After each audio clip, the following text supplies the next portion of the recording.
Here's the wild idea. We spend $1 million on one of the more basic islands, and we just put a basic caravan or something like that there, and we vlog it. We just turn it into a YouTube series. We bought an island. We spent $1 million on an island, and we're gonna build a house, or we're gonna fucking work out living on the island. I love watching those videos. Yeah, right. But the opportunity with YouTube is to do things that other people don't have the access to do. Like we're going around Australia in a $300,000 adventure truck. That's that's something that other people can't do. Yeah. Or we're working remotely and traveling the world full time, but we're not fucking poor digital nomads. Yeah, they're struggling. Yeah, that are struggling. Yeah. Wealthy and a little bit privileged, but not dicks. See that guy we saw? What was his name? The rich white dude, the billionaire's boy, right? Yes. His niche is I'm wealthy and I'm a dick and I'm going to be so in your face. I'm going to be so in your face about it, right? It's so good. Yeah, our niche is like got money but not dicks. And there's a niche. There's a niche for everyone. Yeah, I've been thinking about that actually because our type of travel isn't really luxury or budget. It's like right in the middle, and the middle is not something that a lot of people who are digital nomads, for example, can afford. Yeah. And sometimes all they can do is like get tonight at the hostel, right?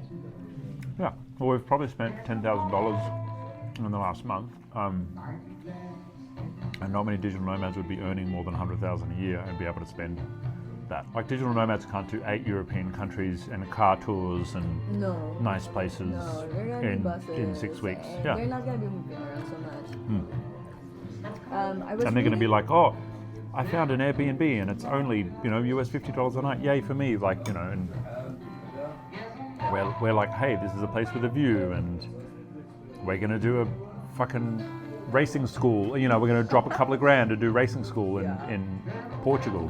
Because, so I'm in this Facebook group for digital nomads, right? And sometimes people would ask, how much are people actually earning? And some of them would just be earning like 900 euros a month. It's wild for me to think, how are you affording but that's heaps if you're living in Thailand or another developing economy. No. Well, it's survivable. You won't have any savings or anything, but it's survivable, You won't have any savings. It would be enough for you to be comfortable, but not luxury. You can't just eat out every night. Well, it depends where you're eating, right? But some places are only a couple of bucks for dinner. No. If you go very, very local. But like eat out as in nice restaurants. Yeah, no. You wouldn't be able to eat out at nice restaurants every night. Like in some bars, the cocktails are as much as in Europe or Australia. But I think they're more like kind of tourist trappy. Or they've been, so developed now that the prices are starting to reach parity. Somebody asked about the Philippines in the group, and I told them that some of the grocery items in the Philippines are as much as in Europe. Yeah. And it's wild. Don't try and buy a fucking ribeye, it's $100 fucking. No, it's not even the just the ribeyes. Even the usual meat, cut of beef or chicken or pork, it's the same price as Europe. Really? Even more expensive sometimes. I wouldn't think pork would be, because you guys have so much pork. Beef, yeah, because there's no beef, it's got to be imported, but... Yeah, pork sometimes. Have you heard that in January, I think I told you about this, but the onions were like 12 USD a kilo. Right. Which is way more than what you would get it for in Switzerland. Like it was like worldwide news. And the government refused to import any. Really? For some reason, yeah. Oh, wow. I'd love to peel back the layers on that one. My dry humor is like not appealing to you, is it? What? My dry humor is not appealing That's to you. good. I got it. You just didn't laugh. It was humorous, but not haha funny. There's a good, who does a good bit about that is Carl Barron. He's like, is it funny? Or like funny haha. Yeah. You said that in the car today. I want to show you that clip. Or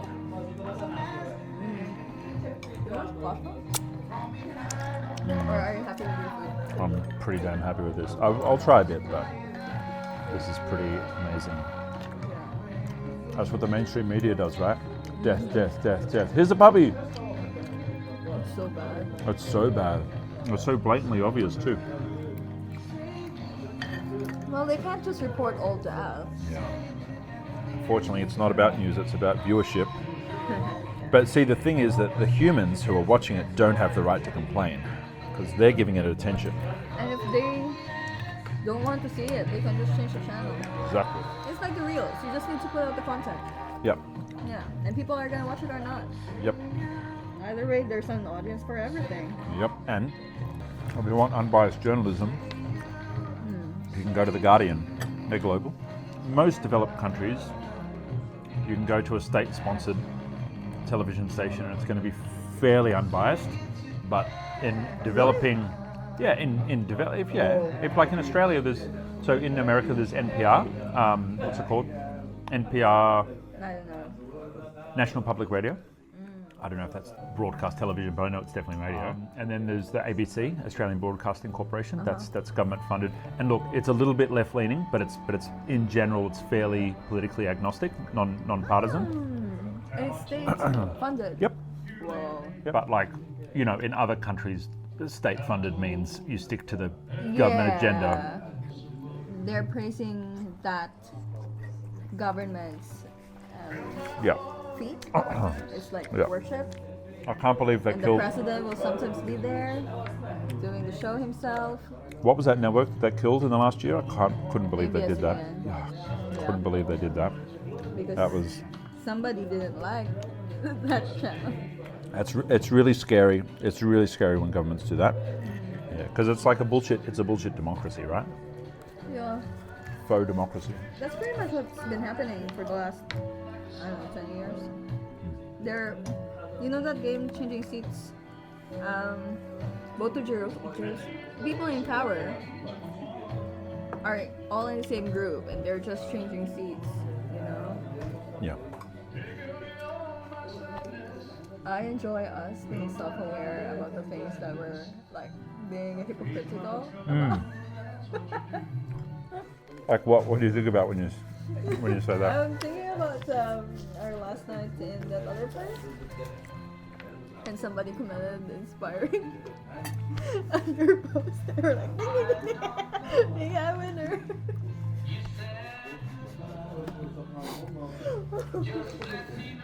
So hypocritical about being like faux humble or Yeah. facetiously faux humble. Be aware of like what you're doing with your vulnerability. Right. Yeah, that makes sense. Yeah. And like expecting it and being like, yeah. It's such a weird thing to be praised for your vulnerability.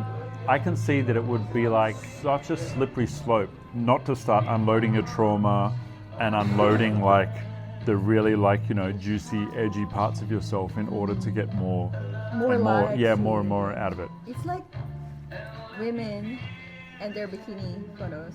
Yes. You get a lot of likes for that. And so you do more. And so you do more. Or you it's- get more and more naked. Yeah. Or it's women and their victim stories. Yeah. That's a big one. Because that's entrainment. That's entrainment 101. Entrainment 101 is whatever you're rewarded for, you will do more of, and whatever behavior the tribe rewards you for, you will do more of. The risk is when the tribe has been, or access to the tribe has been globalized. It is hyper accessible, and because you use a hashtag, if your hashtag is I got trauma because I was bitten by a dog one day when I was 13 years old, right? You're going to find other people on the internet that have that exact interest and that exact trauma. The hive mind starts, and the algorithm will serve you those other people. And that's basically how we're in the polarized situation that we're in right now, is because everybody is in these what do you call it? Echo chambers. Everyone's in their self-created echo chambers. So very, very useful if you know how to use that echo chamber element to market, right? Because what's marketing? You're playing to the crowd, and the democratized, globalized algorithms are giving you your audience. Yeah. And so you just need to play to the fears of the audience. You play to the strengths of the audience. You paint the bad guy of the audience. And like if you want to sell to entrepreneurs, you paint the government as the bad guy, right? You paint the world against. You paint the world against you because most entrepreneurs have a chip on their shoulder. You paint regulation as the bad guy holding you down, like the parent that didn't give you enough fucking hugs, right? Because all entrepreneurs weren't hugged enough. So all of those are very, very easy to do if you want to play that game. If you want to play a highly polarized game. It's the same with like people in the coaching space, right? Same thing, yeah. Well, so who's the bad guy? So if you want to sell coaching, the bad guy would be maybe like the normies that are uninitiated, because everyone who's like participating in coaching really values growth. So like anyone who's not growing around them, they would judge people that are growing around them. Yeah. Or like your parents or friends who don't want to come with you on the journey to the new version of you, right? They're also the bad guys. But what that also does, it creates isolation for the customer. Until you find your next tribe. Correct, until you find your next tribe. But that's why in the coaching space, people will sell you in on tribe. It's a little bit culty, but they'll sell you in on tribe and they'll basically say, we are your new family now. That's so creepy when you So say creepy, that. but like you go to a Tony Robbins or whoever else, and they'll be like, this is your new family. Or the people in the crowd, because no one else in your family is is growing with you. Nobody understands your struggle. No one else understands you, but we do. Yeah, so it's quite culty, but that's the personal development space. Yeah, so like it's so easy to sell. You just you pick and you paint the enemy. And then it's basically cult dynamics. Selling to tribes are basically cult dynamics, and it's effectively you're using evolutionary tribal characteristics to entrain people, and you reward the behavior that keeps them in the tribe.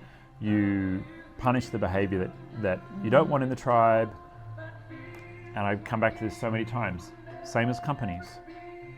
What do? You have the values up on the wall. Oh, you don't espouse those values, you get punished. And eventually you get kicked out of the tribe. You don't belong here. You get kicked out of the tribe if you don't stick to the program with the values. And you have common speak, so you'll have like the little phrases and quips and stuff that you use inside the company, jargon, right? The office jargon, right? That's part of the language of the tribe. All the same thing. Companies are just cults. Yeah. I think someone wrote a book. That book about that. About how corporations are basically cults, but it's the same. You could use cult as a bad word, but it's basically all just tribal dynamics, all evolutionary tribal dynamics. Very basic instinct for survival. Because if you were out of the tribe, you would die. Yeah. But we're all in tribes. Our social circle is a tribe. Our football team are a tribe. Our singing group are a tribe. All tribes. Yeah. I'm thinking about what's my tribe. Because I'm not in any organization right now. Yeah, well, digital nomadism is a bit of a tribe for you. But it's not really providing. I guess there's some sort of community there. Yeah, but you're also a bit of an outcast because you can move between. You've got the neurodiversity to see the bigger picture and to see the matrix for what it is, and therefore you can move between tribes. And that's a special. I'm assuming that's a special kind of like. So do you think that you've got like the chameleon ability to be able to like move in and out of different tribes? One of the when employers ask me what my greatest strength is, I say my adaptability. Yeah. My adaptability. Yeah. I can change with the environment. Interview with the answers people. 101. Yeah. You just have a deep judgment of all the people in whatever tribe you're in. Because like I'm in it, but like I'm looking from the outside in as well. You're in it, but you're faking it. I'm not fake. Congratulations, you have a cluster B personality disorder. Maybe you're bipolar or borderline personality disorder. Maybe, I said maybe, I'm joking. Do you have a shaky sense of self? Not really. Oh, okay. I'm pretty okay with myself. Yeah, and I'm happy on my own. Okay, you're probably pretty normal then. I don't want to trigger any underlying stuff in you. I'm fine. Us keep them healthy, integrated, sane. I would say that my a good little family rant. hasn't really exhibited any anything out of the norm mentally. So I should be safe.